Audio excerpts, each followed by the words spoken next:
गोरी तोके दिल में बसाबो, मोर दिल के रानी तोके आपन बनाबो।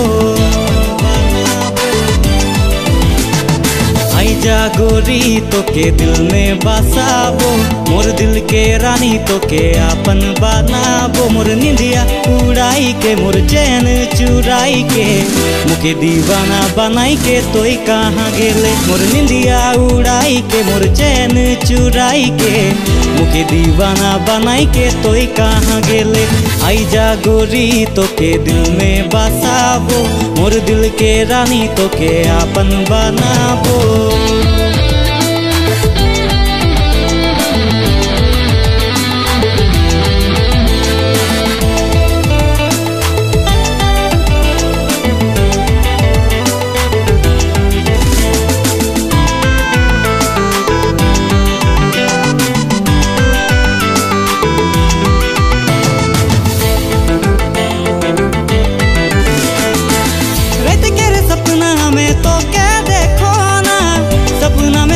गोरी बात मोय करो ना,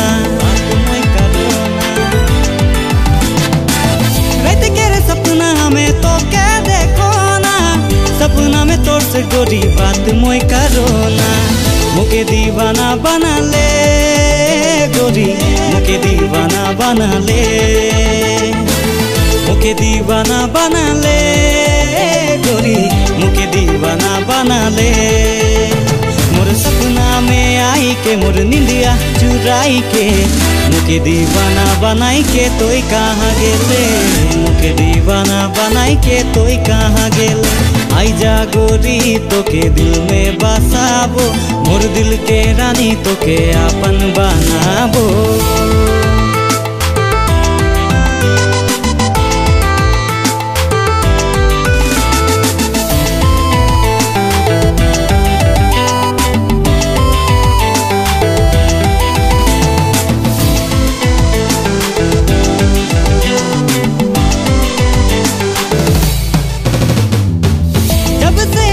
तोके मेला बाजार में, तब से हो गेलो दीवाना तोर प्यार में।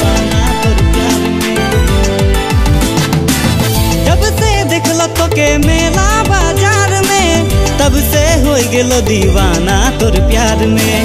मुके दीवाना बना ले गोरी, मुके दीवाना बना ले,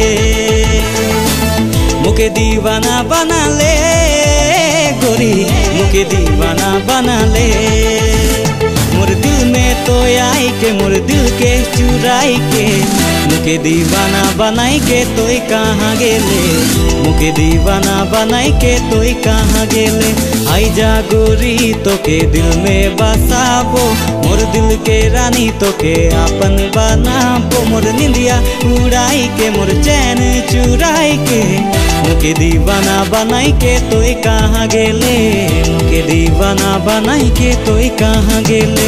आइजा गोरी तोके दिल में बसाबो, मोर दिल के रानी तोके आपन बनाबो।